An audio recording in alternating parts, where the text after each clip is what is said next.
श्री शिवाय नमस्तुभ्यं मित्रों, जय महाकाल, हर हर महादेव। तो मित्रों, कैसे हैं आप सब? आशा करते हैं आप सब लोग बहुत अच्छे होंगे। मित्रों, हम सबको पता है कि आज है 20 जुलाई और आज है सावन मास की दसवीं का, साथ ही में रविवार का बहुत ही प्यारा सा दिन है। आज हम सभी लोग अपने घरों में प्रदोष काल में यानी रात्रि के समय एक दीपक जलाएंगे, जो कि शिव दीपक होगा, जिससे हमारे जीवन के दुख तकलीफ़ें समाप्त हो जाएंगी, हमारे घर के रोग बीमारियां भी दूर हो जाएंगे और हमें महादेव जी का आशीर्वाद प्राप्त होगा। तो मेरे साथ वीडियो में लास्ट तक बने रहिएगा और एक एक करके हम तीनों उपायों को यहाँ पर समझेंगे। सबसे पहले उपाय की बात करते हैं मित्रों कि जब जीवन में परेशानियाँ बहुत बढ़ जाती हैं, दुख बहुत बढ़ जाते हैं, कोई रास्ता नहीं समझ आता, तो आप लोगों को नरसिंह भगवान का स्मरण करते हुए यह एक दीपक का निर्माण करना है।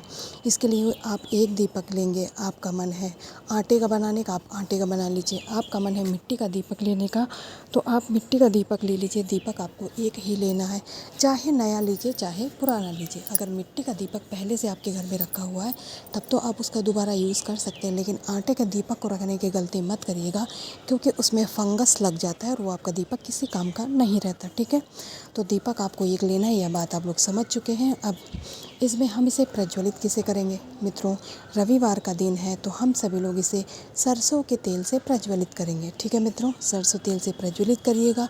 और इसमें जो बाती लगाई जाएगी वह लगाई जाएगी चौमुखी बाती, यानी कि दो लंबी लंबी बातें आप लोग आएंगे क्रॉस डायरेक्शन में, और इसे नरसिंह भगवान जी के नाम से प्रज्वलित किया जाएगा।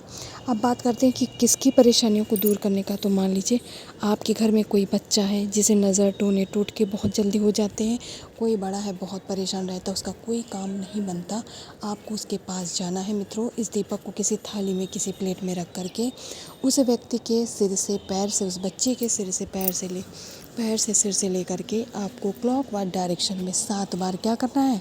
घुमा लेना है। बहुत अगर बच्चे के ऊपर से आप लोग उतार रहे हैं तो ध्यान रखिएगा उस बच्चे को उस दीपक से कोई हानि नहीं होनी चाहिए। इतना करने के बाद में जब आप उतार चुके हों तब आप क्या करेंगे? उस जलते हुए दीपक को आपके घर का जो मुख्य दरवाज़ा होता है, चाहे वो लकड़ी का हो चाहे वो लोहे का हो, हमारे घर का मुख्य दरवाज़ा होना चाहिए जहाँ से हम लोग घर के अंदर प्रवेश करते हैं, वहाँ पर जाएंगे। सीधे तरफ यानी दाहिनी तरफ आप लोग इस जलते हुए दीपक को रख दीजिएगा। और जब यह दीपक बुझ जाए तब आप नरसिंह भगवान का नाम लेकर के ही उनसे विनती करने के बाद इस दीपक को उठा करके किसी अलमारी में या कोने में रख दीजिएगा। आपके दोबारा भी यह काम में आने वाला है। तो एक शिव दीपक या एक नरसिंह भगवान जी का दीपक आप कैसे बनाएंगे आज रात्रि प्रदोष काल में, आप लोग समझ चुके हैं। अब चलिए वीडियो में आगे हम लोग दूसरे उपाय की बात करते हैं। मित्रों, आज जो हम लोग दूसरा उपाय करने वाले हैं वह आपके घर में किसी कारण से पितृदोष लग जाता है, हमें जानकारी नहीं होती है, हमारे ऊपर पितरों का जो क्रोध होता है बरसने लगता है, हमारे घर के काम बिगड़ने लगते हैं, बनते नहीं हैं, हमारे घर में मेहमान नहीं आते, यह सभी लक्षण पितृदोष को दर्शाते हैं। तो आप लोग क्या करेंगे? इस शनिवार की दसवीं के दिन थोड़ा सा काला तिल यानी कि एक चुटकी काला तिल लेंगे, तांबे का एक कलश लेंगे जिसमें आप लोग अपने घर का शुद्ध जल और गंगा जल दोनों डाल करके, और साथ ही में इसमें एक काले तिल डाल दीजिएगा। इस कलश को तैयार करेंगे। तैयार करने के बाद इस कलश को उठाएंगे। आपके घर में जो पानी पीने का स्थान होता है, मटका, पिरिंडा या जिसे वाटर कूलर कहते हैं, जो भी है आपके घर में जिससे पानी पीते हैं आप लोग, वहाँ पर इस कलश को आपको ढक करके रख देना है, पितृदेवता आर्यमन का स्मरण करते हुए। ठीक है मित्रों, पितृदेवता आर्यमन का स्मरण करते हुए इसे रख दीजिएगा। इसके बाद में अगली सुबह सोमवार का दिन पड़ेगा। आप लोग क्या करेंगे? स्नान ध्यान करने के बाद में इस कलश को वहाँ से उठाएंगे। और आपने इसे तैयार किस लिए किया था? पितृदेवता आर्यमन का स्मरण करते हुए। तो एक बार फिर से पितृदेवता आर्यमन का स्मरण करेंगे और महादेव जी के शिवलिंग के पास जाएंगे। वहाँ जा कर के आप इस कलश का संपूर्ण जल महादेव जी के शिवलिंग के ऊपर श्री शिवाय नमस्तुभ्यं मंत्र का जाप करते हुए मित्रों समर्पित कर दीजिएगा। और महादेव जी से आपके घर में जो भी पितृदोष से परेशानियाँ हो रही उन्हें दूर करने का निवेदन जरूर करिएगा। निवेदन करने के बाद में महादेव जी का आशीर्वाद लेंगे और आशीर्वाद लेकर के आप सभी लोग अपने घर पे पुनः वापस आ जाएंगे।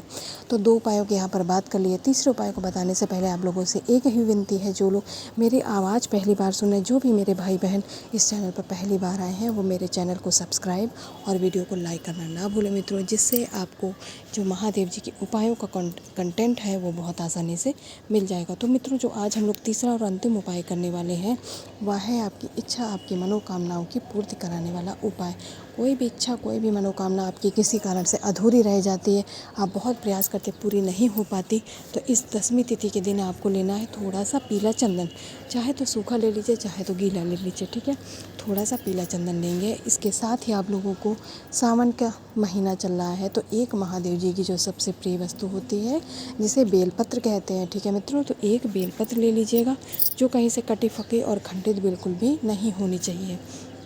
थोड़ा सा पीला चंदन और एक बेलपत्र लेने के बाद में आपको जलाभिषेक के लिए कलश भी तैयार करना है, जिसमें आप लोग अपने घर का शुद्ध जल और थोड़ा सा गंगा जल डाल लीजिएगा।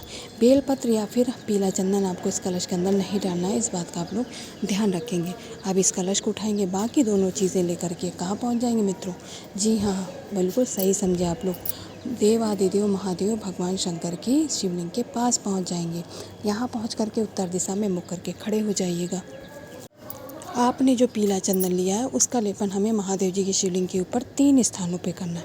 कौन कौन से स्थान पे? सबसे पहले थोड़ा सा लेपन माता अशोक सुंदरी के स्थान पे, और पहले ही बता दूं कि श्रम्भेश्वर महादेव जी के नाम से इस उपाय को करना है। तो थोड़ा सा चंदन माता अशोक सुंदरी के स्थान पे, थोड़ा सा माता के हस्त कमल पे, और बचा हुआ शेष चंदन आप लोग महादेव जी के शिवलिंग पे लेपन करेंगे।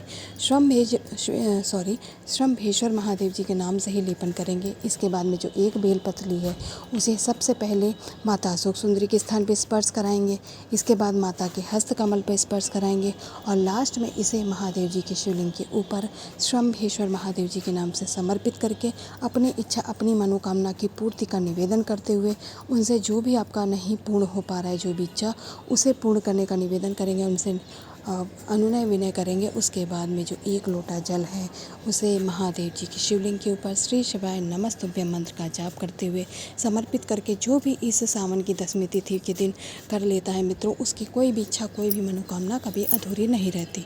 तो यहाँ पर मित्रों तीनों उपायों को मैंने समझाने का प्रयास किया, और मैं आशा करती हूँ आप लोग समझ गए होंगे। तो इन उपायों को अपने घरों में यानी प्रदोष काल में ज़रूर करिएगा, और रात्रि के समय जो एक नरसिंह भगवान के नाम का दीपक है उसे जलाना मत भूलिएगा। आपकी सभी इच्छा, सभी मनोकामनाएं पूर्ण हो। श्री शिवाय नमस्तुभ्यम।